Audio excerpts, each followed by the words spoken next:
నమస్కారం. శ్రీవార్త న్యూస్కి స్వాగతం. వేదికకి అలంకరించిన పెద్దలందరికీ నా నమస్కారాలు. సో ఇంతవరకు నేనేం చెప్పేది ఏం లేదు. నేను చెప్పాల్సినది సార్ చెప్పేశారు. ఆ పాప చెప్పింది సిస్టర్. సో చెప్పేది ఏం లేదు, ఒకటే మాట. ప్రతి ఒక్కరూ బండిలో వెళ్ళేటప్పుడు నిదానంగా వెళ్ళాలి. ప్రతి ఒక్క గర్ల్స్ సేఫ్టీ బస్ మాత్రమే, వేరేదేం లేదు. ఇంకా బాయ్స్ వెళ్ళేటప్పుడు ముగ్గురు వెళ్తుంటారు, వితౌట్ హెల్మెట్ వెళ్తున్నారు. ప్రతి ఒక్కరూ హెల్మెట్ వేసుకొని వెళ్ళాలి.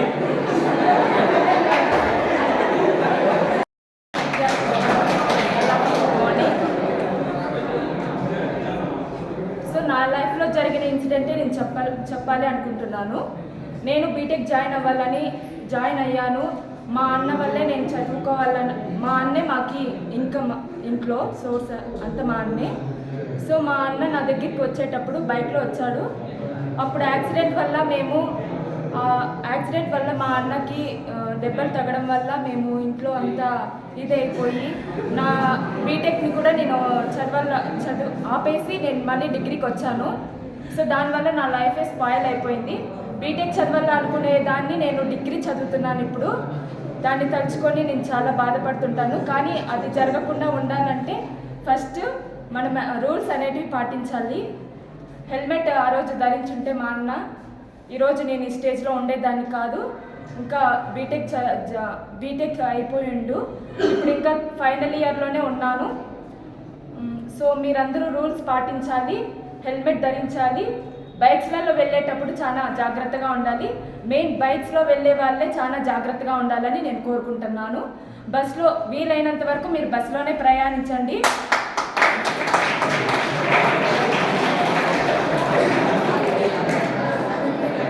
ఎక్కువ బస్సులలోనే ప్రయాణించండి. బైక్లో వెళ్ళే వాళ్ళు హెల్మెట్ ధరించండి. ఆటోలో వెళ్ళే వాళ్ళు కొంచెం చూసి జాగ్రత్తగా వెళ్ళండి. మంచి వాళ్ళు అయితేనే వెళ్ళండి ఆటోలలో, అన్నవాళ్ళు కానీ ఎవరైనా. అంతే, థ్యాంక్స్. పక్కనోళ్ళని మార్చడం అది గొప్పతనం. మనం గొప్పగా జీవించాలంటే మనం మారుతూ పక్కనోళ్ళని మార్చాలి.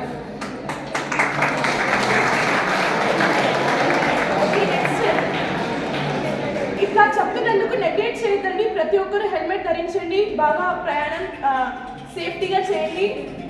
మా అన్నయ్యలు అయితే R15 బైక్లు, డ్యూక్లు అట్లాంటి అదంతా రేసింగ్లో అన్నయ్యలు. ఇక్కడ ఉన్న ఇది అంటే ఒక నందిలో పందిపోయినట్టు ఉంటుంది. అంటే రోడ్డు మీద నందులైతే వాహనాలు, మీరు వేసుకునే డ్యూక్లు R15 అంతా పందులంతా ఉంటాయి. రేసుల్లోనే అది ఉపయోగించాల. నెక్స్ట్ ఇదేంటంటే మన పద్ధతులు మనం మనమే ఉండాల. అంటే దాంట్లో అట్లా ఉండాలంటే ఫస్ట్ ఆఫ్ ఆల్ మనం హెల్మెట్ అనేది అవతలడు ఏ మైండ్ సెట్ వస్తుందని మనకు అవసరం లేదు. మనం మంచిగా ఉంటే ఇతరులు కూడా మంచిగా ఇది చేయొచ్చు. ఫస్ట్ దానికోసం మనం అంతా హెల్మెట్ ధరించాలా. నెక్స్ట్ పోయేటప్పుడు చూసుకుంటూ జాగ్రత్తగా పోలా. హెల్మెట్ ఆర్టీసీ డ్రైవర్ అయినందుకు, ఎందుకంటే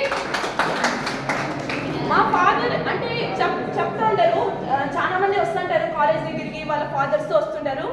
కానీ ఇప్పటి వరకు మా ఫాదర్ అట్లా వచ్చి నన్ను డ్రాప్ చేసి పోయిండే వాళ్ళు లేదు. ఎందుకంటే మా ఫాదర్ ఫ్యామిలీ కంటే ఎక్కువ తన వర్క్కి ఇంపార్టెన్స్ ఇస్తారు. వర్క్ ఈజ్ వర్షిప్ లెక్క ట్రీట్ చేస్తారు.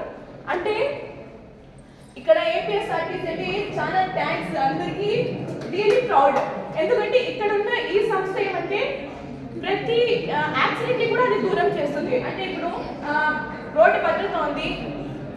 ఒక ఆటోలో ఎస్పెషల్లీ నాకు తెలిసి ఆర్టీసీ అంటే అమ్మాయిలకు ఎట్లా ఉపయోగపడిందంటే, రోడ్లో ఇప్పుడు పోతాం, ఆటోలో పోతే ఎంతమంది సేఫ్ అని గ్యారంటీ ఇవ్వచ్చు. ఒక అమ్మాయికి ఆటోలో పెడితే ఆ ఆటో డ్రైవర్ సరిగ్గా ఉన్నాడో లేదో తెలియదు. అంటే వాడు ఎట్లా పోతాడో కూడా మనకు తెలియదు. ఆటో వాళ్ళతో అంటే అత్యాచారాలు జరగచ్చు, ఛాన్స్ లేదు కదా. అదే ఆర్టీసీ బస్సులు అయితే జరుగుతాయా? పబ్లిక్ ఉంటుంది, ఏదంటే చెప్పుతోనే కొడతారు. నిజమే కదా. ప్రతి ఒక్కరికి చెప్పింది ఏమంటే ఆర్టీసీలో ప్రయాణం అనేది చాలా సురక్షితంగా ఉంటుంది. నెక్స్ట్ మనము ఎప్పుడైనా సరే మనం ఏమైనా చెప్పాలంటే ఫస్ట్ నేను ఇప్పుడు మీరు హెల్మెట్ ధరించేసి తెలిసి నా లైఫ్లో ఏదైనా ఒక దరిద్రమైన మరణం ఉందంటే అది యాక్సిడెంట్ మాత్రమే. ఎందుకంటే ఏదైనా ఆరోగ్యం బాగలేక చనిపోతే చనిపోతే అంటే కొన్ని రోజుల నుంచి బాధపడుతూ చనిపోతారేమో అని అనుకుండొచ్చు. కానీ ఎప్పుడైతే కదా రోడ్ యాక్సిడెంట్లో హఠాత్తుగా చనిపోతే ఒకేసారి అంటే ఆరోగ్యం బాగాలేకపోతే 10 రోజుల నుంచి చనిపోతే ఏదో అనుకోవచ్చు, అంటే 10 రోజుల నుంచి బాధపడుతున్నట్టు చనిపోతారు. అదే యాక్సిడెంట్ అయితే ఒకేసారి అంత పెయిన్ ఎంత ఎట్లా భరిస్తారు అందరూ? అంటే చెప్పాలంటే రోడ్డు భద్రతలో మనం భద్రంగా ఉండాలా, మన ఫ్యామిలీని కూడా భద్రంగా ఉండాలా. అట్లా భద్రంగా ఉండాలంటే మనం కొన్ని రూల్స్ అనేవి పాటించాలి. ఆ రూల్స్ అంటే ఏమంటే హెల్మెట్ ధరించాలా. ఆడ అన్నయ్య చూడండి ఎంత బాగా మాట్లాడుకుంటున్నారో, అంటే వాళ్ళకి రూల్స్ అనేవి తెలియదు. ఎట్లంటే మంచికి ఏదైనా సరే ఎవరు సహకరించరు. ఇప్పుడు కరోనా వచ్చినప్పటి నుంచి మనము జాగ్రత్తలు పాటిస్తున్నామా లేదా? హ్యాండ్ వాష్ అనేది చేస్తున్నామా లేదా? తినే ముందు హ్యాండ్ వాష్ చేయాలా, వెళ్ళేటప్పుడు మాస్క్ వేసుకోవాలి. అది ముందు ఉన్నాయా? అంటే ముందు కాలంలో అంటే ఏదైనా ముట్టుకుంటే అట్లే తినేస్తాము, అది ముందుందా? లేదు. అంటే ఏదైనా ఒక జరిగినప్పుడు మాత్రమే దాని విలువ మనకు తెలుస్తుంది. అంటే ఇప్పుడు మనకి ఏదైనా రోడ్డు ప్రమాదం జరిగినప్పుడే ఆ రోడ్ ఒక ఫ్యామిలీ యాక్సిడెంట్ యొక్క విలువ తెలుస్తుంది. నిజంగా చెప్పాలంటే మా ఫ్యామిలీలో మా పిన్ని వాళ్ళు ఉన్నారు, మా బాబాయ్ తను రైల్వే డిపార్ట్మెంట్లో పనిచేసుకునేవాళ్ళు. సడన్గా యాక్సిడెంట్ అంటే ఏమో నార్మల్ యాక్సిడెంట్ అనుకున్నాం, కానీ ఒకే యాక్సిడెంట్లో స్పాట్లో ఆన్ ది స్పాట్ చనిపోయారు. ఇప్పుడు అది అయ్యి 5 years అవుతుంది. ఇప్పటికీ ఆ ఫ్యామిలీ అనేది గెటప్ కావడం లేదు. అంటే ఎంత పెయిన్ ఉంటే అది గెటప్ కాదు. అంటే ఇప్పుడు మనకు పెళ్లి చేసేంత వరకే అందరి బాధ్యత. ఒకవేళ ఏదైనా మన తోడు అనేది వెళ్ళిపోతే పేరెంట్స్ అయినా సరే ఎంతవరకు చూస్తారు? 1 year, 2 years, 3 years, life long మనతో ఉంటారా? అంటే ఇప్పుడు మా పిన్నిలో ఉన్నారు, స్టూడెంట్ పాసులు ఇచ్చి వాళ్ళకి ఎంకరేజ్ చేస్తున్నాం. అక్కడి నుంచి మనకు రావడానికి బస్సులు మీకు ఏ టైంలో కావాలో ఆ టైంలో పెడుతున్నాం. ఆ బస్సులు నడిపే డ్రైవర్లను కూడా మేము ట్రైనింగ్ ఇస్తున్నాం, సేఫ్టీ ట్రైనింగ్ ఇస్తున్నాం వాళ్ళకు. అంటే జాగ్రత్తగా బండి తోలాలా.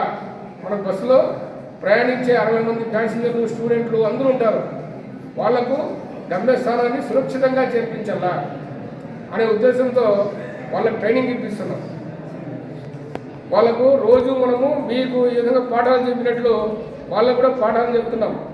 సురక్షితంగా పోండి, ఎవరితో గొడవ పెట్టుకోవద్దండి అని చెప్పేసి. అలా అన్నీ మనం పాటించినప్పుడే మనకు యాక్సిడెంట్లు తగ్గుతాయి. కంపేర్ టు మనం వేరే ప్రైవేట్ వెహికల్ను మనం కంపేర్ చేసుకుంటే కన్నా ఆర్టీసీలో యాక్సిడెంట్ చాలా తక్కువ. ఆర్టీసీ బస్సుల్లో యాక్సిడెంట్ చాలా తక్కువ. ఈ వెహికల్స్ 2 వీలర్స్ కానీ మళ్ళీ ఈ టాటా ఏసీ తర్వాత ఇంకా